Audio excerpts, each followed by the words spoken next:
Macherla MLA Pinnelli Ramakrishna Reddy EVM ధ్వంసం చేసిన వ్యవహారంపై మంత్రి అంబటి రాంబాబు స్పందించారు.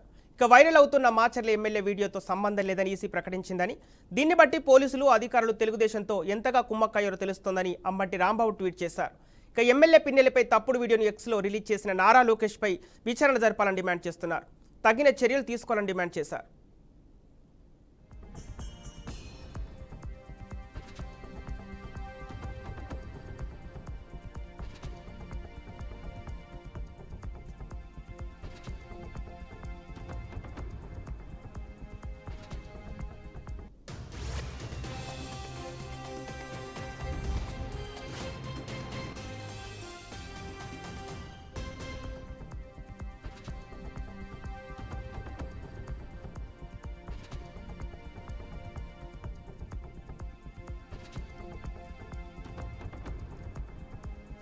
అటు ప్రభుత్వ సలహాదారు సజ్జల రామకృష్ణారెడ్డి కూడా ఏపీలో అల్లర్ల ఘటనపై ట్వీట్ చేశారు.